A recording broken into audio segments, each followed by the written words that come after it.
session of this 2 days national level seminar on artificial intelligence in pharmaceutical drug development. So as for this session, we are having with us Dr. M.S. Bhatia sir, Professor and Vice Principal, Bharati Vidyapeeth College of Pharmacy, Kolhapur, as a resource person, and we are with us Dr. D.T. Gaikwad sir, who is chairing this particular session. So it's my privilege to introduce my friend Dr. D.T. Gaikwad. So Dr. D.T. Gaikwad sir, he completed his B.Pharm and M.Pharm from Government College of Pharmacy, Karad. He completed his MPA from Vivekananda College, Kolhapur in the year of 2011, and he completed PhD in Pharmacy in Shivaji University, Kolhapur in 2020. He cracked GATE examination 2 times, one in the year of 2003 and the second in the year of 2005. Previously, he worked as assistant professor and in-charge principal in the same campus. So the institute, it was established in the year of 2006. At that time, the founder person who was taking the charge of the institute, that person was Dr. D.T. Gaikwad sir. Institute of Pharmacy, Saravli from 2009 to 11, and after this, he joined Bharati Vidyapeeth College of Pharmacy, Kolhapur as assistant professor, pre-PhD as well as PhD teacher. Regarding his different recognitions, awards, prizes, achievements, sir received SAS Fellow Membership, Scholars Academic and Scientific Society in the year of 2021. He received Samaj Ratna Puraskar Award from Samaj Seva Sangh Maharashtra in the year of 2019. As far as concerned with Avishkar Research Convention, the most important thing, he received 4 times Avishkar prize, which is conducted at Shivaji University as well as few other universities also at Inter-University Research Convention. IELTS, sir cracked IELTS examination also in the year of 2007. Also received Junior Research Fellowship from IICT New Delhi, and during his M.Pharm tenure, second year M.Pharm, he stood second rank in the university. As far as concerned with his 5 publications in his credit, 18 lakhs under STTP program and he handled as a coordinator the program on an exploration of novel drug delivery system in the herbal medicine. Also, he received ITS grant of rupees 15,000 for attending invited talk which was held at World Cancer Conference in Dubai. Also, he received AICT grant of rupees 7 lakh under faculty development program which was on nano-nization techniques. He also received Shivaji University grant under research promotion scheme for UG students, as well as he guided 20 postgraduate and 60 undergraduate students for the research work. He invited many times as a resource person, speaker in various workshops for delivering the talk and demonstration on NDDS, Novel Drug Delivery System. He actively involved in the syllabus framing of various universities. Also, he arranged various national level poster competitions as well as workshops, and he presented more than 50 research papers in various reputed international as well as national conferences. So such a great personality today we have with us who will chair this particular session. So on behalf of our management, on behalf of entire AMCP family, I would like to welcome you sir to chair this particular session. Thank you. To introduce to you Dr. Manish Sudesh Bhatia, a distinguished researcher and an eminent personality in the field of innovative pharmacy. Dr. Bhatia's passion for research and his outstanding contribution to academia have gendered him immense respect and recognition. Sir currently holds the position of Chairman Board of Studies in Pharmacy, Shivaji University, Kolhapur, Professor and Head of Pharmaceutical Chemistry as well as Vice Principal at Bharati Vidyapeeth College of Pharmacy, Kolhapur. With his vast knowledge and expertise, he has been instrumental in shaping the future of aspiring pharmacists and researchers. Sir, academic journey has been marked by excellence and dedication. He obtained his M.Pharm in pharmaceutical chemistry from Devi Ahilya Vishwavidyalaya in Indore, where he was awarded the Senior Research Fellowship of CSIR New Delhi. He further pursued his PhD in pharmacy. Also, Sir earned the very prestigious Barrister P.G. Patil Adarsh Shikshak Puraskar for 2006-07 from Shivaji University, Kolhapur. His research interests encompass a wide range of areas, including computational chemistry, design and development of drugs and excipients, analytical profile development, and the application of QSPR and nanotech. Advised to have something on impact of artificial intelligence on novel drug delivery systems.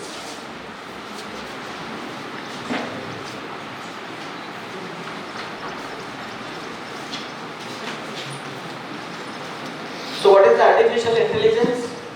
To begin with, I think you must have heard about artificial intelligence for a number of sessions from yesterday.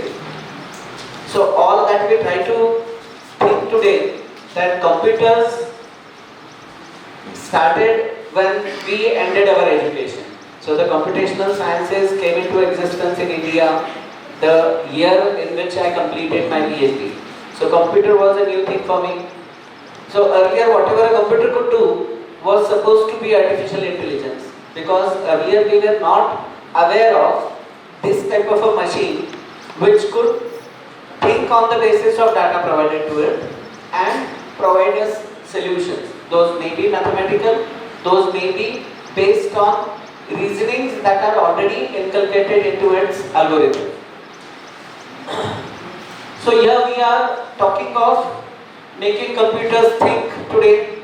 So with the sophistication improving, with the type of programming that goes into the computer, so it has a vast database to fetch from, so that it can reason out a correct answer for whatever queries are raised to it. The automation of activities we associate with human thinking, like decision making and learning, now also can be taken care of by the computer. But of course we need to remember that the program that is fed to the computer is the generation of a human brain that require the intelligence when performed by people. So now the computer is the machine which does what a human brain could do possibly. When we talk about the database that is accessible to us, it is unlimited, but the right thing getting triggered in our mind when we are thinking of a solution for a particular problem, many times we may skip something that we know, but the computer does not have that option. It goes through each and every data set that is accessible to it. So that is an advantage of the computer, but at the same time it has many limitations also. The study of mental faculties through use of computational models. So we are talking about mental faculties now. So all mental faculties that we have, so we talk about robotics, which is as intelligent, robots which are as intelligent as humans. So is it a fact? Not yet, even today. Okay, leave aside the time when I began using computers at the end of my PhD way back in 1996. The study of computations that make it possible to perceive, reason and act. So the mathematical calculations also and the reasoning issue also, both to perceive and reason out and act. So it acts according to whatever is the program that is given to it. A field of study, so these are the definitions of artificial intelligence, each one taking care of a different aspect possibly. A field of study that seeks to explain and evaluate intelligent behavior in terms of computational processes. So many times whenever we are using computers, we find that we get a data, the data outcome that we get from the computer, we always perceive it to be the best outcome. But is it true? So many times it may so happen that if the person using the computer does not perceive the right thing, he may end up getting the wrong data, which he may perceive to be the best possible data as far as possible, because it has been generated by an intelligent machine, which may not always be true.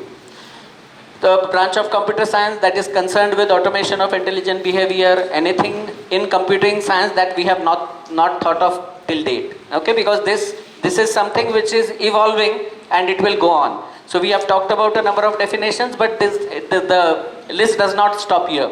We can go on with a number of things related to that.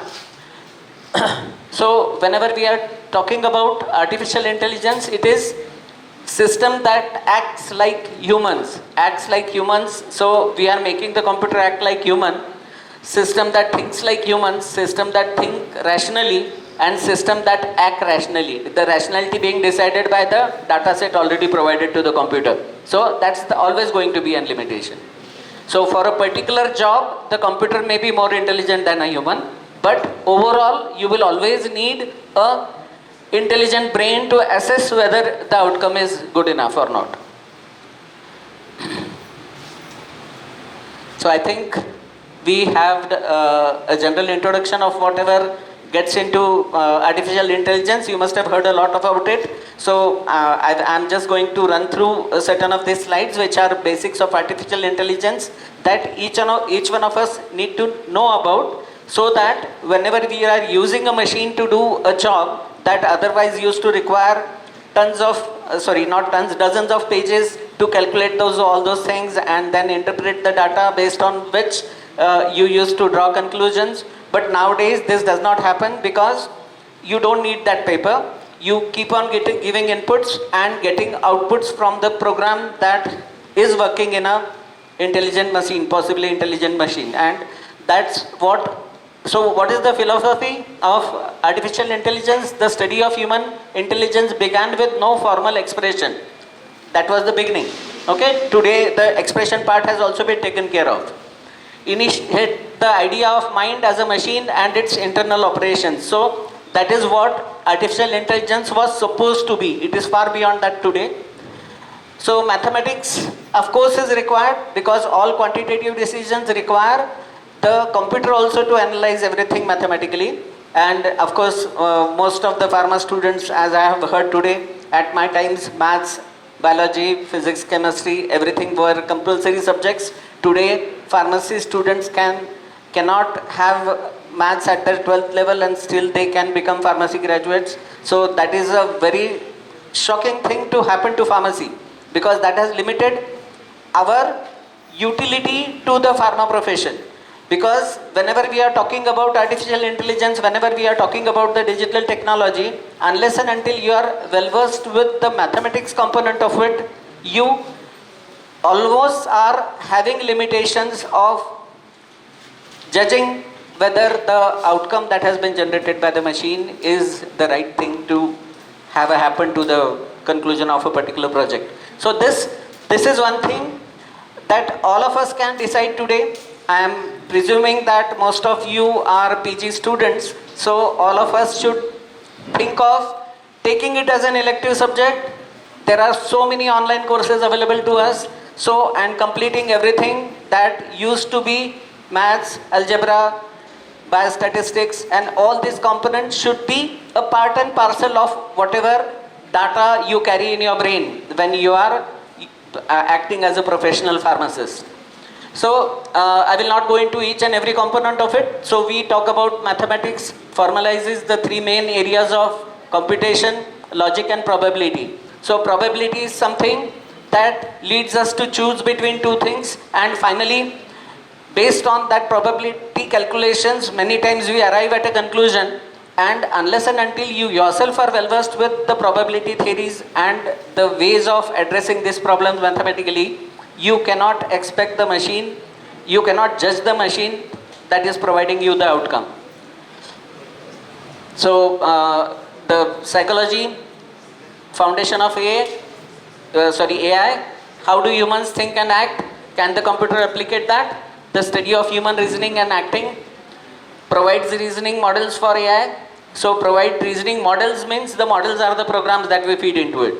Strengthens the ideas, and humans and other animals can be considered as information processing machines. So that's what the computer now becomes an information processing machine.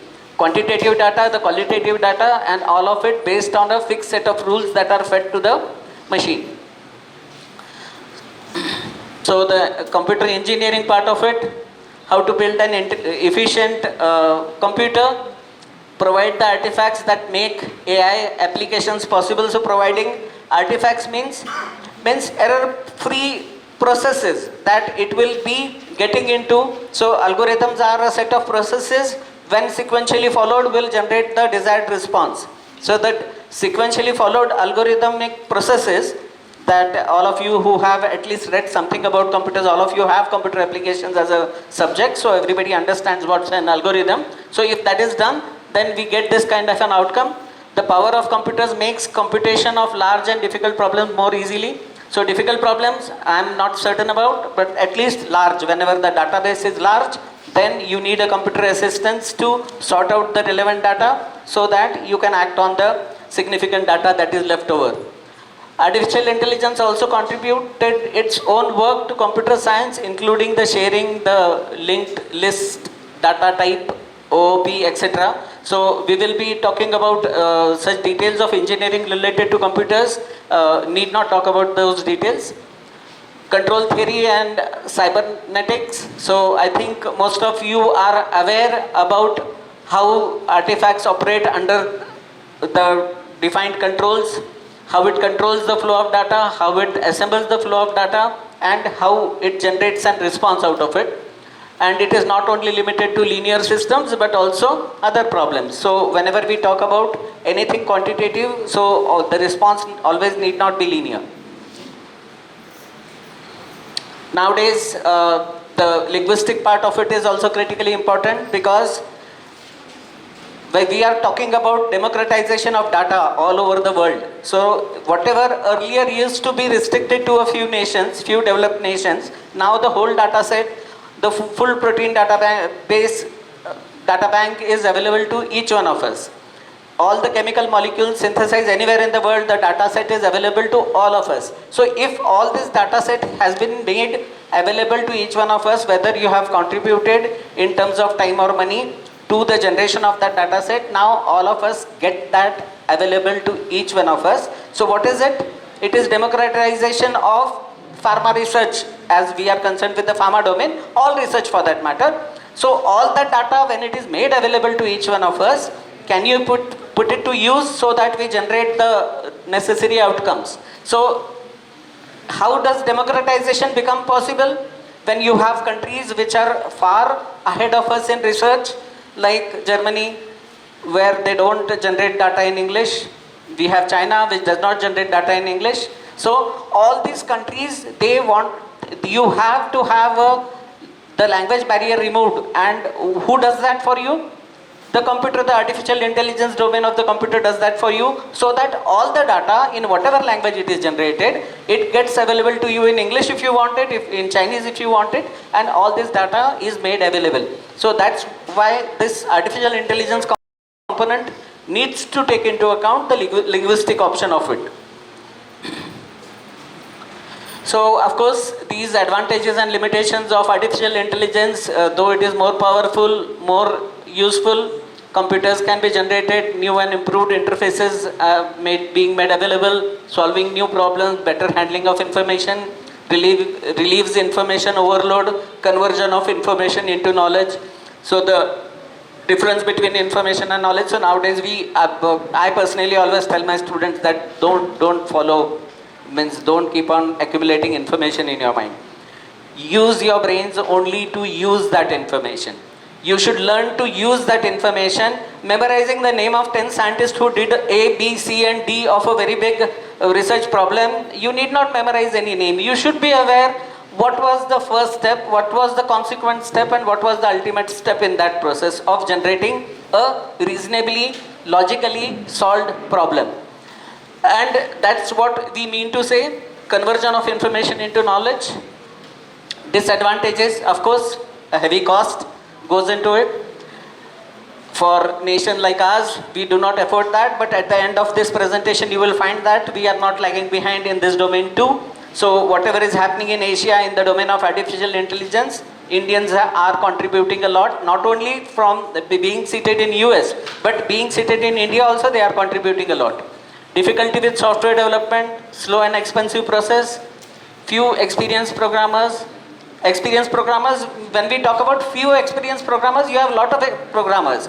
But the topic being addressed, the problem being addressed, always you may not find the necessary domain expertise to take care of that. Few practical products have reached the market as yet. Very few products are there in the market. That must be the status, say long back. But today, if we talk about pharmacy, drug research, drug delivery research, then enough artificially intelligent programs are available to.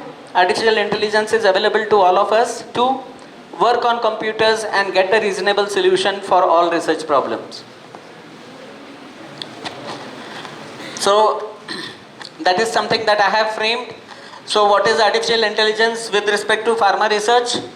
Computer assisted data management, data analytics and predictions that lead to appropriate actions and significant research outcomes. So this is what I feel artificial intelligence is. And what can be done using that? We can do so many things. Manufacturing process improvement, drug design and discovery, product design and development, improved process performance through AI and predictive analytics, processing biomedical and clinical data, diagnosis of rare diseases and generating personalized medicines, or at least strategizing to do the same, predicting treatment results, predicting predictive biomarkers, predictive not only the biomarkers but predictive analytical tools for the biomarkers also can be done. That is something that we have done even in a place like Kolhapur. Drug repurposing, drug adherence and dosage. So drug repurposing has gained a lot of importance in this COVID last 3 years, and earlier also it was being done, but now it has gained a greater interest. So computational methods in drug discovery and delivery. So computer-aided drug design and discovery methods have played a major role in the development of therapeutically important small molecules for several decades. These methods can help in significantly decreasing the number of compounds that should be screened experimentally. So now virtual screening can take care of, remove all the rubbish that you have generated otherwise. All those structures can be set aside and you can proceed with the biological or high throughput screening of only a select set of compounds, and which can further be pharmacodynamically and pharmacokinetically optimized using again virtual screening methodologies, and finally a few of them should be screened biologically. So earlier artificial intelligence became the buzzword for faster drug design and discovery, but today what is happening? But now we can say that it has a significant role in computer-aided drug delivery, discovery as well as delivery. So why is it so? Is there any branch of science which is not influenced by computational science and artificial intelligence today? I don't think so there's any.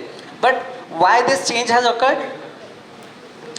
As the data handling capacity and the data analytics capacity of the machine has gone beyond a certain level. So today, submolecular data is also available to us and available to us free of cost. So if submolecular structures also are accessible so easily in their with three-dimensional views, then can you clearly differentiate where drug discovery ends and where drug development or drug delivery starts? I think this barrier is disappearing gradually, because whatever we call as drug discovery and whatever we call as drug delivery, it may not be two different things today at all. How do we decide that a molecule that you have come across is meant for a new therapeutic application, or that new molecule just has a few pharmacokinetic or ADME properties added to it? So will we call it drug discovery? So today, by definition, a new chemical entity has to be re-registered. But there will come times when all other parameters, when they are quantitatively estimated and all other parameters kept constant. So a day will come when at sub-Angstrom levels the data sets will be available to you, and then you could be in a position to claim that I have not affected the dynamic function at all. I have modified only the kinetics. So then, does it fall under drug delivery, drug development, or drug discovery? So then this bar will go off totally. So when I started computational, chemistry-based research, the resolution of the protein database files was somewhere in the region of, I think, 5 angstroms. Today it is 1 or 2 angstroms. So when it becomes sub-angstrom, then there will be a position when the smallest possible non-bonded interaction will also have a distance which is easily resolved using this today's technology. So then you won't have any barrier between what is drug discovery and what is drug delivery, because the components that are going to go into the details of it based on the artificial intelligence platforms that are available to us, based on the data analytics, the growth in the data analytics. Of course, it has almost reached that level. We can think of these things in the recent future. I think that will happen before I retire. So artificial intelligence, interconversions in drug development, intelligence interventions in drug development. I think these type of numerous slides of these types are available online. So I think all of you must have gone through this data set a number of times. We talk about what the machine does for us today in taking into account each and every component that is listed here. How do we do that? Whenever you want to visualize a structure, a three-dimensional structure of a small molecule, a ligand, or a macromolecule like a target. So what do you do today? You try to visualizing, is it enough? Getting the quantitative details of each and every aspect of the structure that is visually visible to you on the screen. So just visualizing that structure, is it enough?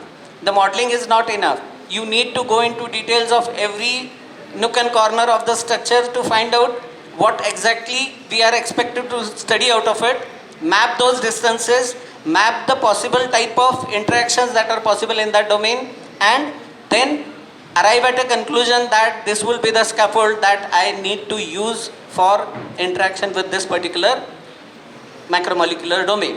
And that is what is elaborated here. So next big thing that is likely to happen in the drug design and delivery, what's not chemistry? So as I am talking about sub-angstrom level detailing of structures, so then everything becomes chemistry after that, because you need to know what is the distance between in a non-bonded interaction. At the same time, you also need to know how it compares with the bonded interactions. You need to know the energetics associated with the non-bonded interaction and the bonded interaction, and when you are clearly able to differentiate this, so that is not what the computer does for you. It generates a set of numbers, but what number actually signifies what, that is to be understood by all of us, and that's what we are talking about. So as we said, what's not artificial intelligence today, what's not computationally done today, similarly we will be it drug design or drug delivery, it will evolve from the basic components of chemistry. You may call it biochemistry, you may call it chemistry, you may call it organic chemistry, everything. From microscopic world to nanotechnology, drug molecules, polymers, excipients to daily life, environmental problems, everything is chemistry. From life sciences to human diseases to drug design and delivery systems. And only our mind limits its boundaries, because we are in the habit of compartmentalizing that here is where pharmacology begins and medicinal chemistry stops. So that's not how it happens. Here's where drug delivery begins and drug discovery stops. So that's not how it has to be in the near future. What cannot AI and computational chemistry deal with, from small molecules to macromolecules, macrobiomolecules, 3D crystal and surfaces. So we are talking about surfaces today because we always need to understand what part of the structure is not accessible. Not accessible in terms of, are we talking about the biological environment? Are we talking about a solvent? This is what we need to think about. You are placing that molecule to check out what interaction it has in the aqueous media, in the biological media of the natural environment that it exists in the body or in the tissue. So that's for you to judge and you to then decide the model of experimentation involving artificial intelligence to get the desired outcome. What cannot AI computational chemistry deal with versus everything it can deal with, from species in vacuum to those in solvent at room temperature and to those under extreme conditions, from structure to properties to spectra, to chromatography, dynamics to reactivity. So we have been doing all these things. So we have developed chromatographic methods based on artificial intelligence. That what artificial intelligence we use for chromatographic method development? We are correlating all the possible parameters. Of course you can do it today. We are not aware of the tools available to us, and that's what limits us, our understanding. So be it, I took an example of chromatography. Later on I will take an example of a biological molecule also, but all these type of things are possible today. So again we talk about limited only by supercomputers, not big, fast enough. So today, of course, when I had created this slide, say about a few years back, so at that time I felt that the supercomputers also have limitations. Today also they have limitations, but these limitations are disappearing every day. Okay, so those may not be there later on. Now the practical problem that all of us face. So be it a drug delivery research project or a drug discovery research project, the primary problem, because we said that artificial intelligence is a costly tool to use, so from where does the cost come? It has to be built into the product, and that's why this is a joke. So success at drug discovery, we created a drug that is effective. Of course it has to be effective when you are using AI. It has to be quick acting, but at the same time it has to be expensive also. If it is not expensive, you will not be able to earn the cost that has been put into it. Okay, so that's an important thing that all of us need to be aware of. Innovations is something that all of us talk about. Few of us also implement that. Those in our experimental is what we call a innovation now. It is usually preceded by early stage basic research and a late stage development, because directly you cannot commercialize anything. So it has to be, means lot of what you call basic research goes into it to arrive at a component which you can later on commercialize. So the prime topic that I am addressing today, so all novel drug delivery systems, these are generation of interaction of macromolecules with APIs, because API is what you want to deliver and macromolecules are the tools that we use to deliver these APIs to the targeted site. When we talk about targeted delivery, when we talk about a protected delivery to a particular domain of our biocompartments, we talk about some novel drug delivery system.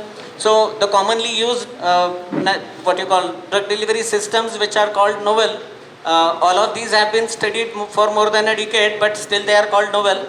I think nanoparticles, micelles, liposomes, phytosomes, dendrimers, solid lipid nanoparticles, ethosomes, microemulsions, hydrogels, neosomes. So whenever we talk about their critical applications, significant applications, so you would always require a significant understanding of the biological system and of the chemical system. And the applications are going to involve all physical systems which you will be using to process it into the desired type of product. So the latter part of it, so we earlier talked about the interactions between these polymers and the API. So all of that was a qualitative as well as quantitative interaction, and that interactions is what artificial intelligence of course helps us to refine and optimize. Here we are talking about rate programmed drug delivery systems. So this is a list of the variety of rate programmed drug delivery systems. So how do we do this? The type of interaction, whenever we talk about a non-bonded interaction like a edge bonding interaction, then the strength of that interaction, can we manipulate using artificial intelligence? Of course you can manipulate, because you can create a distance geometry model where if the edge bond is forming from a distance of 1.5 angstroms, then how strong it is going to be? When it is 2 angstroms, how strong it is going to be? And how many such bonds are essential to delay the release by 2 hours? How many such bonds are required, and what strength of each of those bonds is required to delay the release by 24 hours? So all these parameters are today being taken care of. You have what you call stents which are drug loaded, and you have multiple layers built on the stent so that it keeps on releasing that drug for years together. Is it quantitatively being established? Of course. How do you establish that? You do the trials only with 10 components, but later on you extrapolate it to n number of samples, and that's how. So who does that? The mathematical part of it, the qualitative as well as the quantitative part of it is done with the help of artificial intelligence tools that are available to us today. Now we move on to 2 or 3 examples that we have tried and developed in our labs. So use of artificial intelligence to do something in drug delivery that we have successfully done, say about 8 to 10 years back. These projects are about timed around 8 to 10 years back when we had limited computational what you call facilities. Even at that time, what could have been done, whatever I was talking about all this time, the same thing we attempted.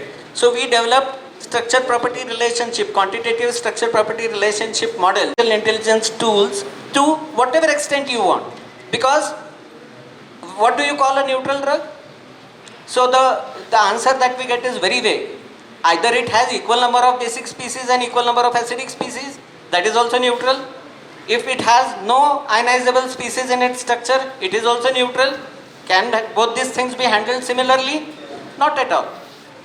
Something which is not ionizable cannot be handled in a manner which is having multiple ionization what you call potentials involved in its structure. So both these aspects again you have. So this is what we have not taken care of at the very beginning, because this was the base platform that was built. Now working on this base platform, now we can further differentiate the neutrals into 2 types. We can differentiate the acidics into 2 types. Acidics, 2 basic functionalities and 3 acidic functionalities. It will be called acidic. But when you are handling a acidic moiety which has few basic moieties also, you need a polymer composition which is a bit different than when you are handling only acidic functional groups. So that applies to all of these structures.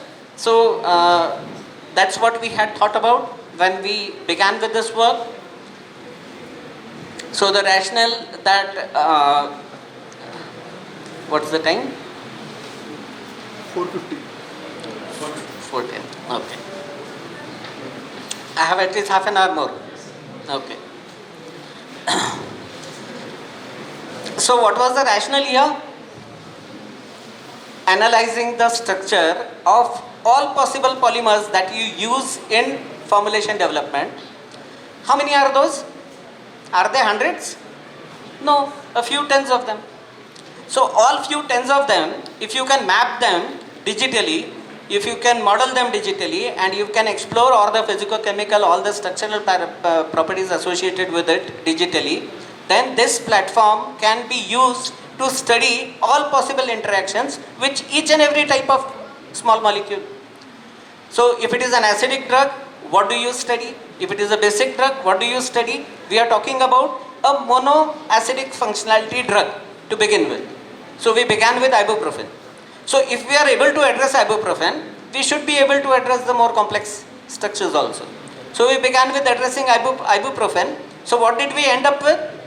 We ended up with equations which were correlating the quantities of each and every polymer when blended together would produce a drug release profile, and the actual profile that was generated, say we talked about quantitative measure than T90.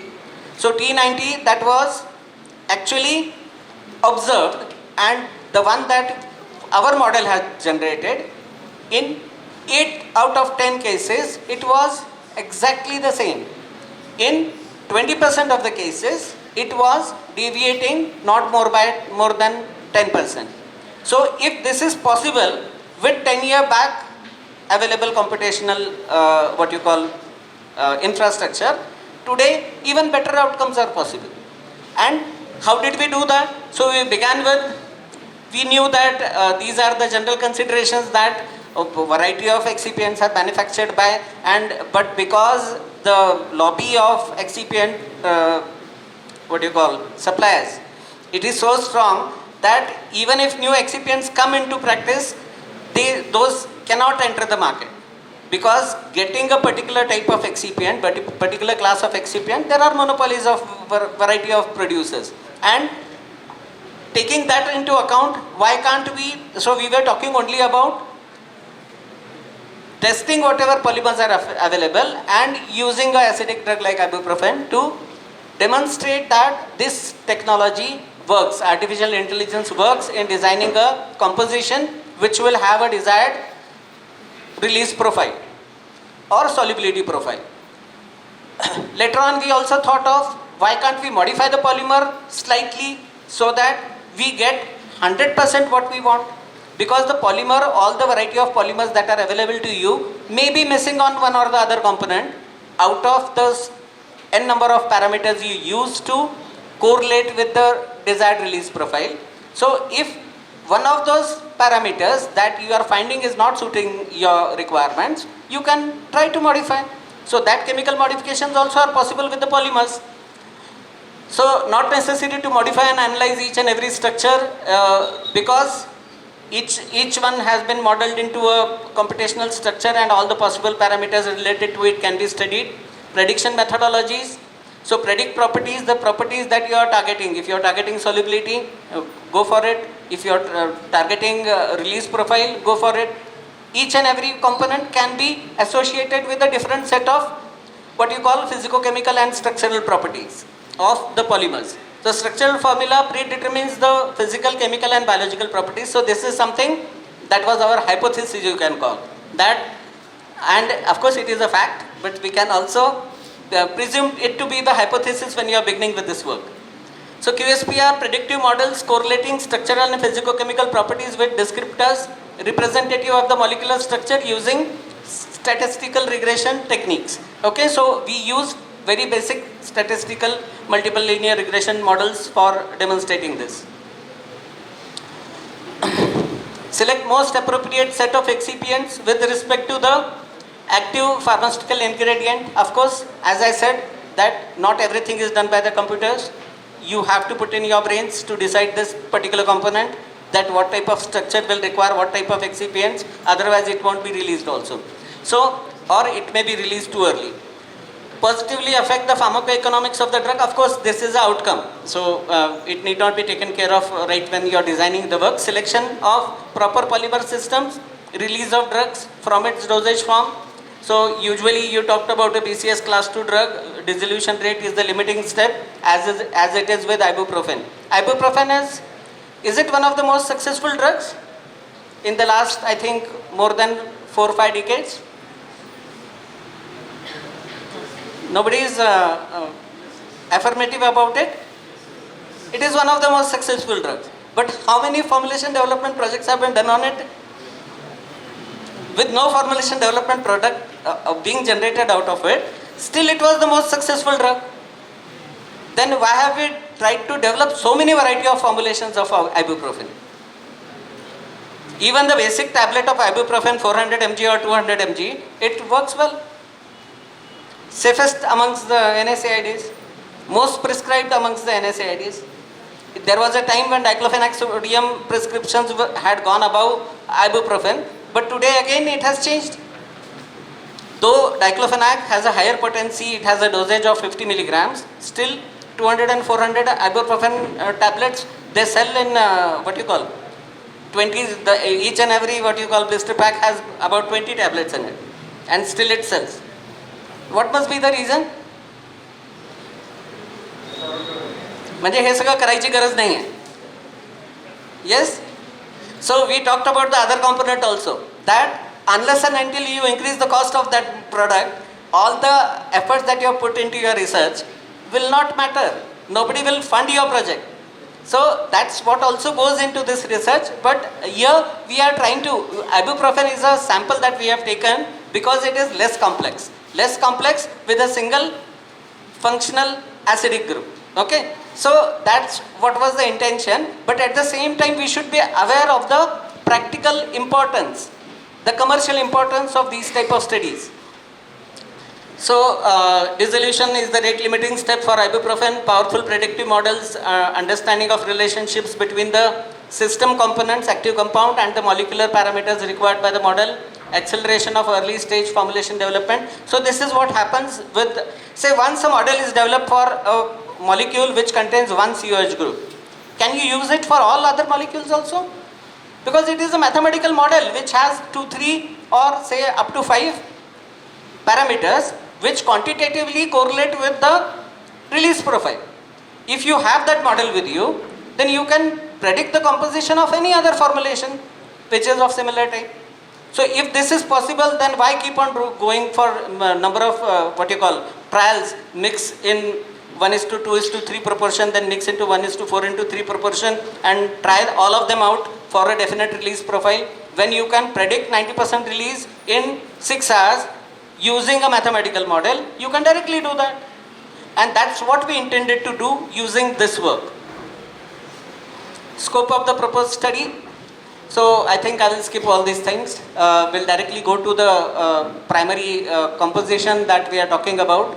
So this relationship here, our work was based on earlier observations also, but none had tried to build a formulation using these relationships. There are n number of papers available in international journals where somebody has tried to predict partition coefficient, somebody has tried to predict solubility, somebody has tried to predict XYZ physico-chemical or physical or chemical property. But why not predict the composition of a formulation? So that's what can be achieved. So development of this QSPR model, where the hypothesis was that computational prediction methodology and models for predicting the release and transportability profiles of drugs from its formulations prepared using polymers selected on the basis of our QSPR analysis models. Okay, so that was the primary hypothesis. The experimental data, how it was collected. So you for that you need to know the quantitative details of all the possible release profiles that are available, that have been quantitatively well established, and you understand the mechanism of these processes happening and all the energetics associated with it. Unless and until you understand all this, you cannot build a mathematical model. So I think this is basic pharmaceutics. There are so many type of release profiles where you sometimes use the root of time, when you sometimes use the time, and you use the root of the drug release percentage, and all those things. What does it mean finally? Do we try to analyze the equation in a way that you try to understand why that equation is critically important? Whenever we say that it is root of T, the percentage drug release is into root of T is what a particular matrix predicts. What we try to understand out of it, how fast it is going to be. So when have all of us anytime plotted R square versus R on a graph paper, root R versus R on a graph paper? We should be doing this to begin with, understanding all these mathematical models, so that you are in a position to develop quantitative structure property relationship models where you understand each and every component of that bit, how you are going to associate it with the multiple linear regression analysis model for predicting the desired release profile or related parameters. I think these are factual data which have been established over the period of time. So all this was taken into account in developing these models. Sorry.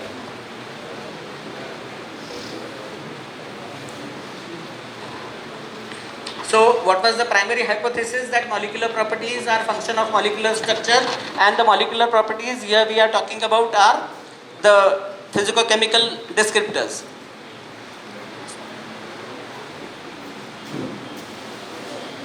So this is what a general multiple linear regression analysis equation. This is how it is represented.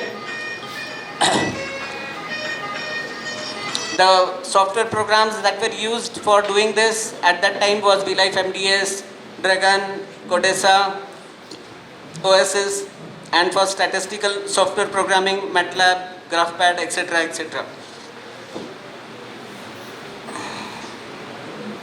Of course, I will skip all the what you call research that had already been done by others, based on which we developed our models.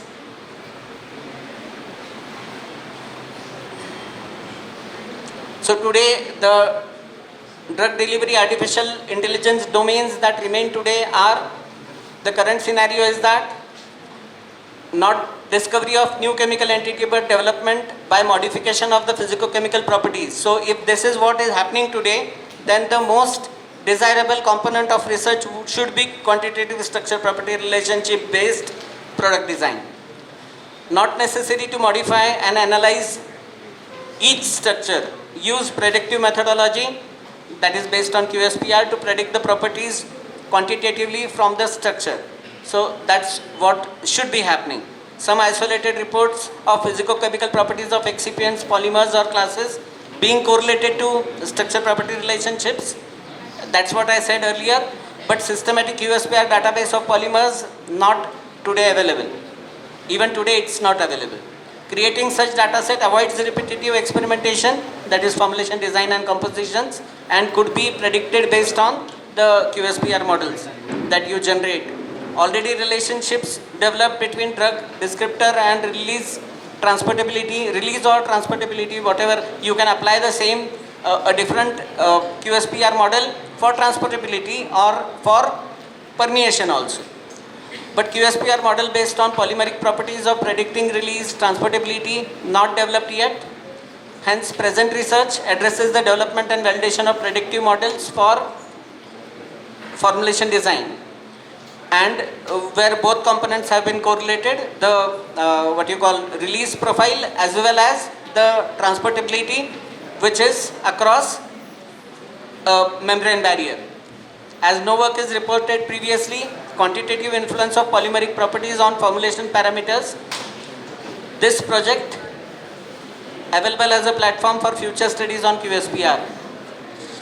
So what was the plan of work? I will not read out each and every component of it. So calculation of descriptors, which is based on what you call the polymeric structure. So there are no softwares even today available for directly quantifying each and every property of a polymer. So that is something that we did, manipulating with the protocols and doing something differently using the drug design softwares and predicting properties of the polymeric excipients. So that was a critical step that we have developed at our in-house calculation of descriptors using a special set of conditions, and then finally selecting those descriptors as per the required outcome, whether it is transportability or whether it is release.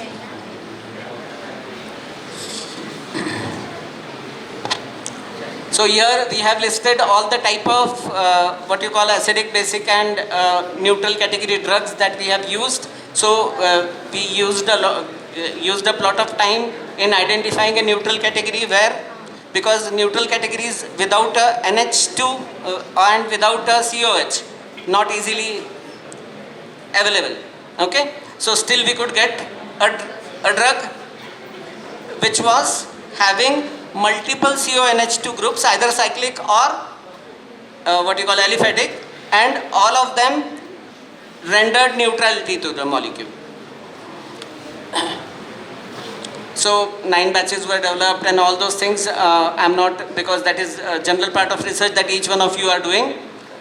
We'll just stick to what we did differently. So modeling this molecule in 3 dimensions, getting all the type of properties that you want out of it, so that you get a equation where these properties along with the properties of the polymers lead to development of a formulation composition, is what we have attempted here, successfully attempted here. So the profiles of each and every drug we are talking about, so you can have a look at this, that the drug selected, glimepiride, is having all the amino groups in the form of amides. It is either a sulfonamide or a carboxylic acid amide. And there are two cyclic amide functionalities in it. So this absolutely should be a neutral drug molecule suited for the developing a platform of QSPR for predicting the formulation composition. Of course, the other parts of the, so similarly we mapped, modeled each and every polymer that was available in the market, generating properties for these polymers is a difficult task because you don't have softwares or AI tools which can directly model these structures into correlatable chemical, molecular, structural descriptors. So that is what we have created in-house. These many what you call excipients we have studied, almost every possible excipient, and I have not talked about, I have limited the excipient number to a few here and I am not discussing those, but I have talked about the methodology that we have adopted. And what was the outcome with this? This was the protocol, how we ended up with the results that we wanted. The modeling part of it. The modeling part of it is quoted here, but how we associate it with descriptors, not quoted here, will not be presented here.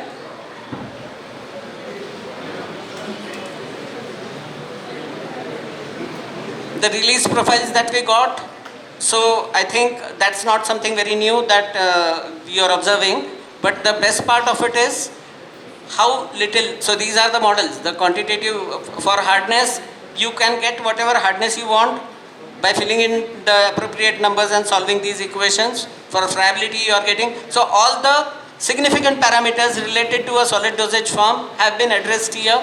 The T90 and percentage T60 minutes both have been mapped in the QSPR equations, and the results. So you can see the results here, the predicted values and the actual values that we have finally got after so many optimizations.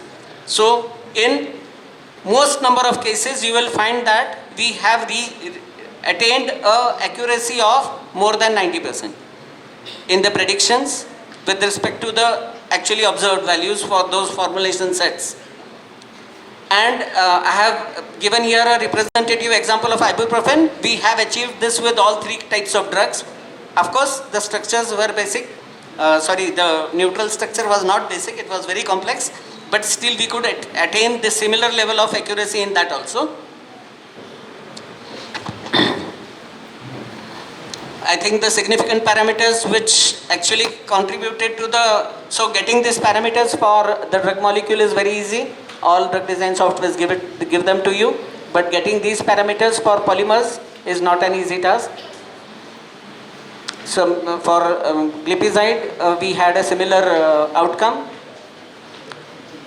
So the conclusion was that we could, whatever we had hypothesized, we could build it into a methodology and get the desired outcomes. That is, you could predict the composition as well as predict the release profile of a structure. How do we do the other way around? Because you are talking about descriptors. So a set of molecules when put together should get you that composition with the desired values of the descriptors that you have selected. So the contribution to the descriptors would be there. The human intelligence also has to play some role, because 80% of the work is done by the QSPR, 20% is attributed to how we analyze that equation and how we develop a composition which will produce the desired outcome. Future perspectives, of course there is a lot to be done. Shall we stop here? So there is another example which is what you call, we have not, this was the quantitative structure property relationship based model. The other model is based on usually used what all of you do, and but the basis of which has been adapted from molecular modeling, and the theme the hypothesis was generated using artificial intelligence and modeling tools. That was targeting drug to cancer cells. Okay, so I am not continuing with that. That is another example from my lab. We will just scan through it.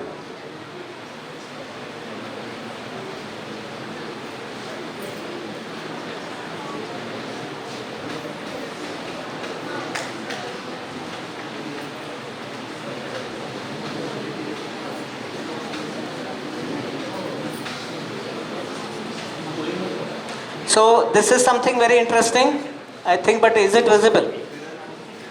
Is the text visible to all of you? Not readable, no? I think then we can skip that. So I came across, when I was preparing for this presentation, I came across data which suggested that not only Asia, even means country other than China, when the total contribution of artificial intelligence based drug discovery and drug delivery, when it is around 20%, only 3% out of that is coming from China. So the remaining 17% is coming from Asia, but India is not mentioned. But I feel the most developed nation in terms of drug development and drug delivery is ours. So though this presentation mentions it, so I feel we must be contributing more than 10% to these type of research today. But it is not documented in the name of our country.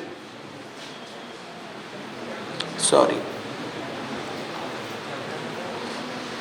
So all companies which are gradually aligning with AI tools for drug, not only drug discovery but also for drug delivery is increasing day by day, and around 20% of the total budget of a big pharma organization and AI agencies both are being put into this domain because of COVID.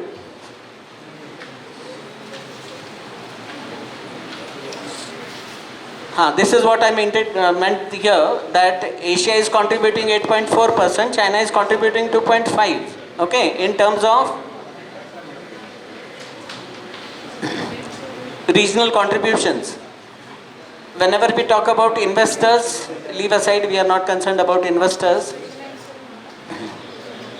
When the regional proportion of Asia of R&D centers related to this domain of research, it is 17.2% for Asia. So that means that we are doing a lot, but everything is not being put on record. So here we are talking about 30 pharma corporations applying advanced AI in healthcare and drug discovery.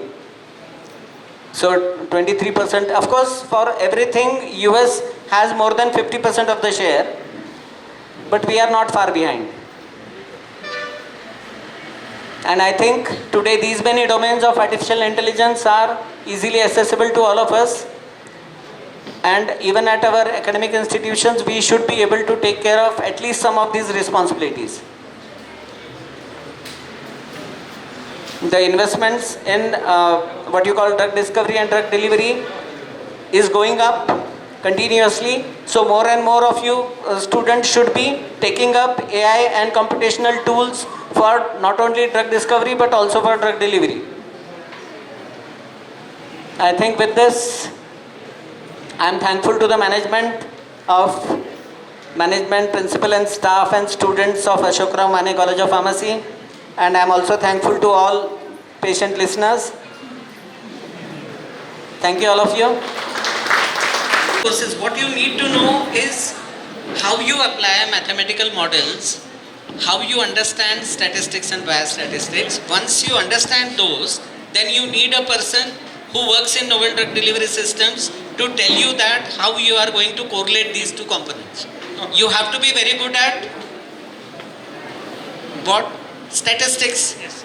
You need to be very good at algebra, and then you need to be very good at understanding chemical structures, three-dimensionally.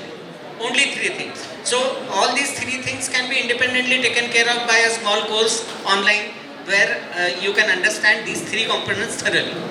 All possible correlative. Who is there in the auditorium, and actually the session of the sir has become a bridge between the product development and drug discovery, because instead in this all the sessions we have studied CADD, and one extra D has been added by the sir in the sir session, that is the delivery.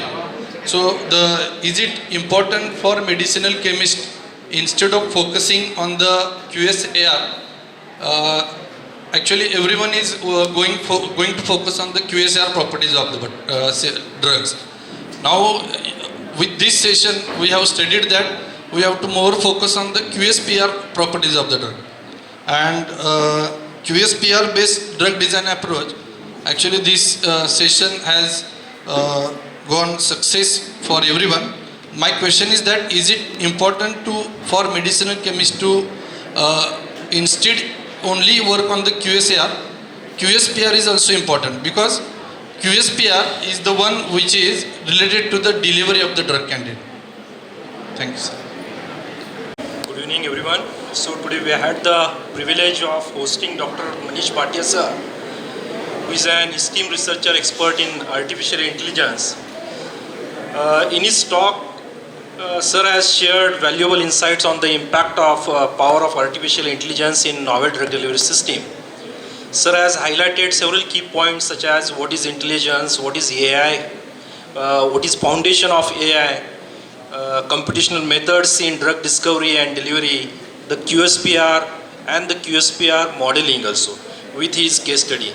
So while summarizing in one and two line, I summarize here sir's talk highlighted how AI transforming the field of drug delivery from intelligence formulation design towards the formulation development with QSPR modeling. So AI offers immense potential to enhance drug delivery, which is leading to improved therapeutic outcomes as well as in the manufacturing efficiency.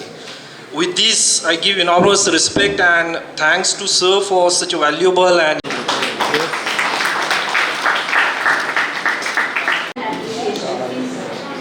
Sir. Here. Thank you, sir. Also, we have with us Dr. D.A. Bhagwat, sir, Associate Professor, Bharati Vidyapeeth College of Pharmacy, Kolhapur. I request to Dr. S.A. Bandkar, sir, to felicitate Dr. D.A. Bhagwat, sir. Please, sir.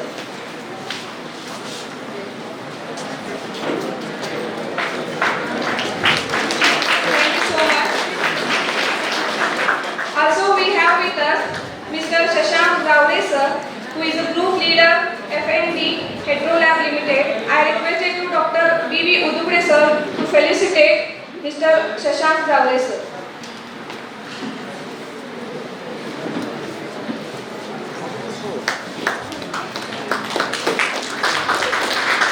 Thank you so much, sir. बीच में वही cut कर दो. Now it's a time to take feedback from the delegates. I will not take you much more time for this session, but just to share my views as well as feedback. First of all, thank you, sir. This opportunity which is given by Ashok Ramane College of Pharmacy, and we people attending this seminar, 2 days national level seminar. Really, the seminar topic which is selected by Principal S.B. Patil sir as well as their team, which is amazing, as well as new recently developed seminar topics, and which is more beneficial not only to the PG students but also to faculty members, sir. Faculty members also. Sir, nowadays it is a tool which is required to update our knowledge as well as to update our skill in teaching field, in not only teaching skill but as well as whole our pharma fields. It is more beneficial, and we have great pleasure. Personally, I have also great pleasure, sir, because I attending these 2 days national level seminar from yesterday. And I also hear this program which is decided by Principal S.P. Patil sir from before 6 months. Yesterday, Bandkar sir told us this program which is decided by before 6 months. And from the 6 months, sir taking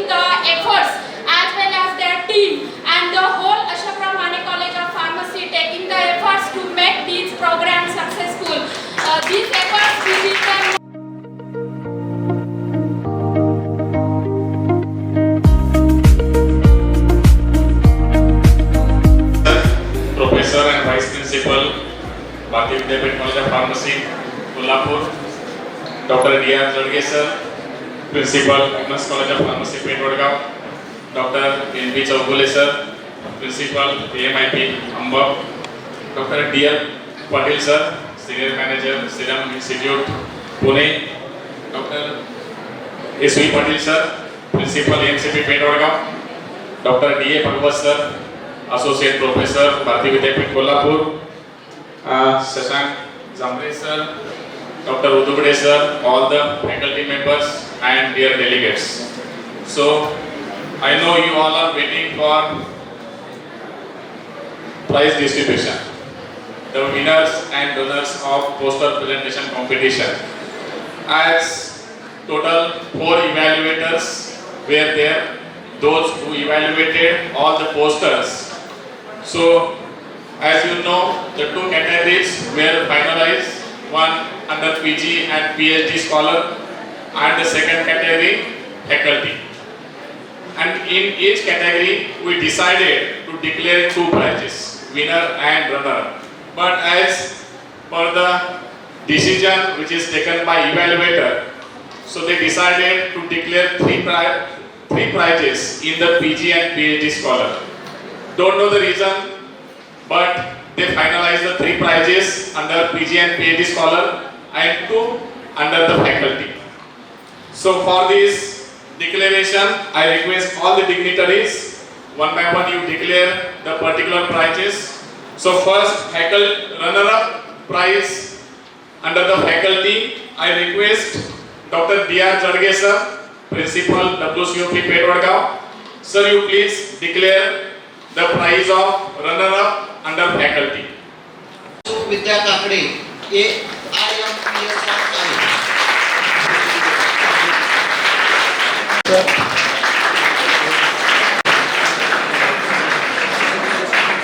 Congratulations, Vidya. The winner in this faculty category is Jyotsna Gandhi.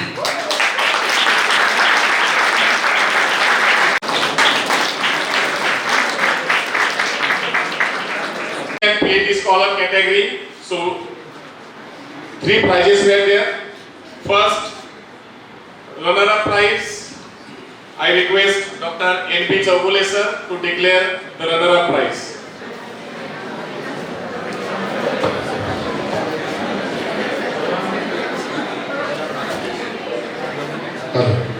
PG PhD scholar post honor prize goes to Mr. Ganesh Moti.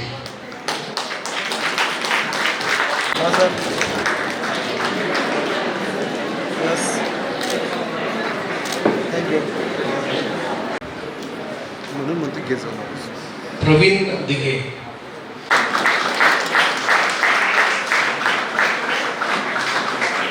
PhD scholar category. The winner under this category, I request Dr. D.A. Bhagwat sir to declare this prize.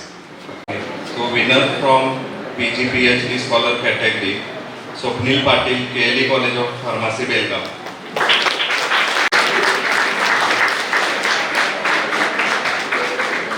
Okay, thank you. I feel I am fortunate enough to be here and is in development of antiviral drugs. The most famous drug you can remember, Remdesivir, developed by Hetero when the first case came out in China in 2009. From that is the trigger point. Our chairman sir identified this opportunity to serve the mankind, and we provided Remdesivir, and Hetero became famous from there.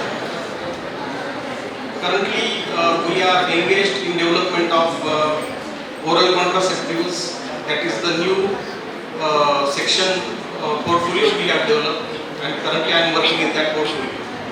So I am taking this opportunity to invite students of Ashok Ram Bale College of Pharmacy to engage themselves in our research team, and this is the right time to invite you. Members and all dear students, I know all of you are already waiting this quite late. But last 2 days, yesterday and today, we have taken some effort to give something to PG students and PhD scholars with the intention that as AI now it is used in everywhere. With this intention we have tried a lot for that, and I think the sessions what we have organized from our side, I feel that these are quite helpful to your research work or for your career also. In fact, I will take this opportunity and I appeal to everybody that last 2 days what we have done, that is only because of our great team. So it's a great efforts all our faculty members are taking, and that's because of that what these 2 days what we have done, only because of that. Again, I think feedback forms are given to everybody. We have tried our best, not only for speakers, for hospitality, for food and everything, but still something it happens from our side. It's feel free to write in your feedback. We need genuine feedback, because what we are thinking, every year we will try to organize a series of this seminar. So this time if you give your genuine feedback, that will be the scope for improvement for all of us. Thank you everybody for your participation. Thank you.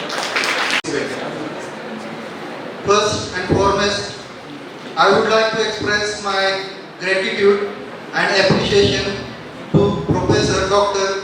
E.S. Patil sir, Honorable Pro Vice Chancellor, Shivaji University, Kolhapur, for inaugurating this function. I would like to mention sincere thanks to all esteemed speakers who shared their expertise. I would like to thanks M.S. Bhatia sir. I would like to thanks all the dignitaries on the dais for their presence for this valedictory function too. I also appreciate all the chairs and co-chairs who perform their duties, and due to them only these sessions were smoothly conducted. I would like to express my gratitude to sir for sponsoring this program. Without this support, this program would not happen. Special thanks to all the participants who attended this seminar and also participated in poster presentation. I also thanks President Honorable Vijay Singh Mane Sahib and Manisha Mane Madam for their mentoring and support.